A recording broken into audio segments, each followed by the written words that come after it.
Bismillahirrahmanirrahim. Assalamualaikum warahmatullahi wabarakatuh. Selamat pagi Bapak Ibu semua. Selamat datang di channel Dongeng Geografi.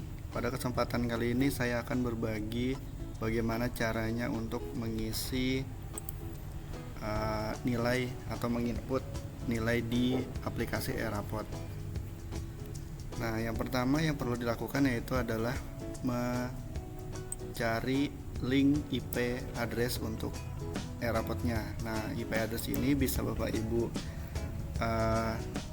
dapatkan atau ambil dari operator masing-masing. Nah, kemudian kita masukkan IP addressnya. Setelah itu kita klik enter, kemudian muncul tampilan seperti ini.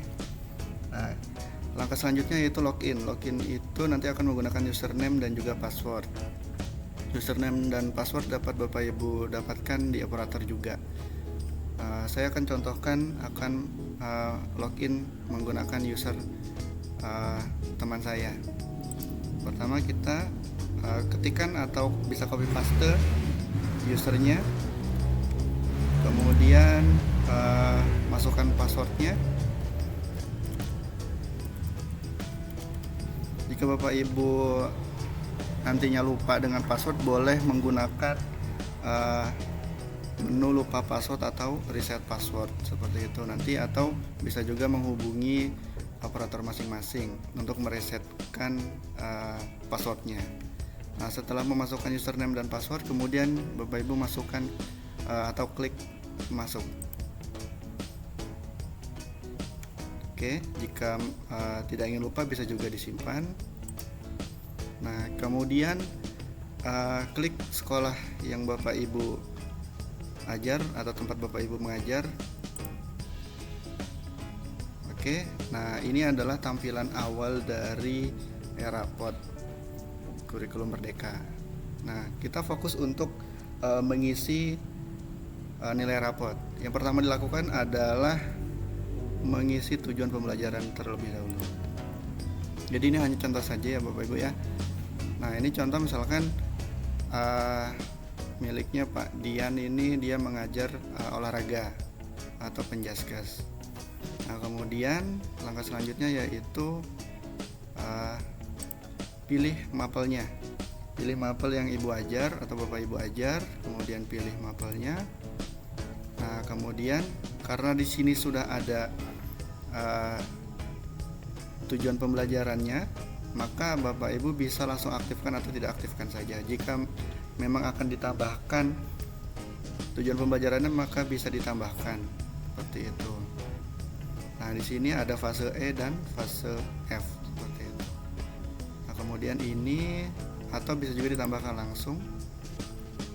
Pilih mapel, kemudian pilih jumlah tujuan pembelajarannya ada berapa, misalkan kita tambahkan 1, kemudian kita proses. Nah, setelah itu pilih fasenya, fase E, F, dan seterusnya. Ini E ini untuk yang kelas 10. Kita coba yang fase F. Kemudian kita pilih yang kelas 11. Kemudian semesternya semester berapa? Karena ini semester ganjil berarti semester 1. Nah, kemudian tujuan pembelajarannya apa? Kemudian nanti diketik atau bisa di copy paste. Misalkan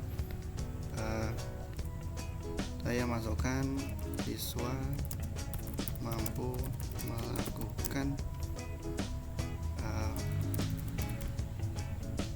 passing atas pada bola voli misalkan seperti itu. Nah, kemudian bisa disimpan langsung. Oke. Nah, kemudian kita cek di sini. Nah, di sini sudah masuk di fase F. Nah, di sini siswa mampu dan seterusnya. Nah, di sini sudah aktif. Kalau misalkan Bapak Ibu sudah mengetik tujuan pembelajaran, kemudian tujuan pembelajarannya tidak perlu ditampilkan, maka Bapak Ibu bisa klik di sini, kemudian klik tidak aktif. Seperti itu. Kemudian disimpan datanya. Oke. Nah, ini langkah yang pertama yaitu membuat tujuan pembelajaran. Kalau sudah tujuan pembelajarannya dibuat, maka langsung kita ke menu nilai raport. Ada dua cara di sini dalam mengisi nilai raport, ada yang input dan juga import. Nah, cara yang pertama adalah input nilai. Nah, input nilai ini kita langsung mengetik nilainya di aplikasinya. Kita pilih kelasnya kelas berapa, misalkan ini saya pilih kelas 11 ya, 11.1, kemudian pilih mata pelajarannya, pilih semesternya berapa. Nah, karena tadi kita sudah mengisi tujuan pembelajarannya, maka nanti tujuan pembelajarannya akan muncul di sebelah kanan dari nama siswanya, seperti itu.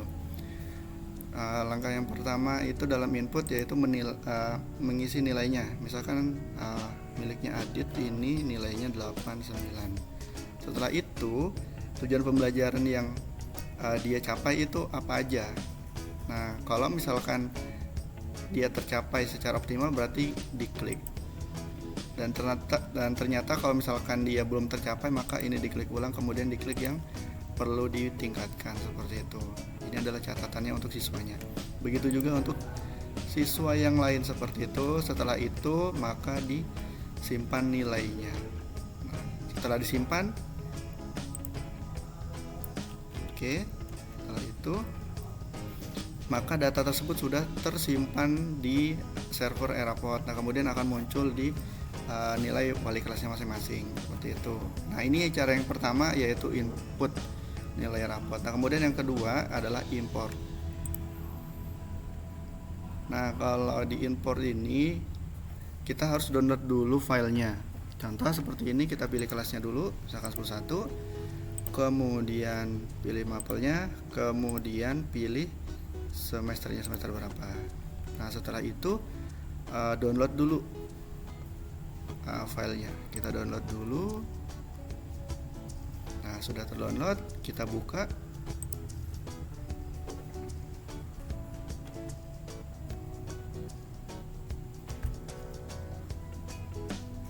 Oke. Nah, muncul seperti ini. Ya. Jangan lupa kita enable. Kemudian, nah, bedanya dengan yang input, kalau yang import ini kita harus menulis deskripsinya manual. Kalau tadi kan tinggal diklik saja untuk tujuan pembelajarannya yang tertinggi atau yang terendah. Nah, kalau di import ini harus diketik manual. Setelah membuat nilai, kemudian diketik manual, seperti itu. Diklik dulu. Misalkan nilainya tadi kita ulang lagi, misalkan 89.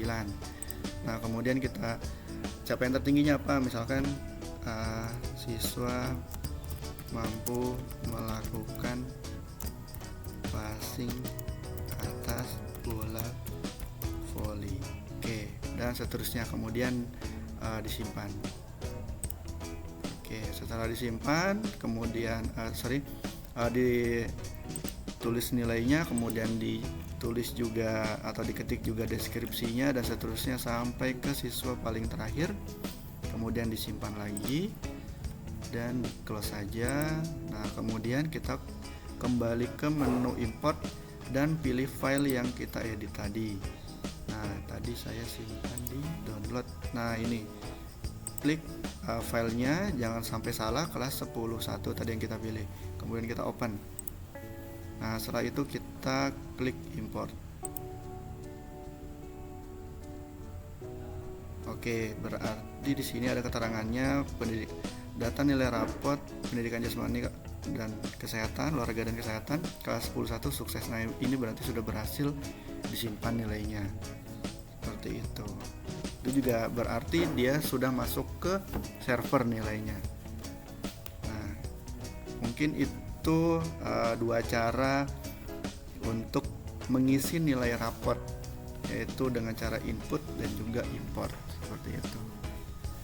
Untuk tugas selanjutnya seperti wali kelas, kemudian mengisi nilai ekstrakurikuler, itu nanti kita lanjutkan di video selanjutnya.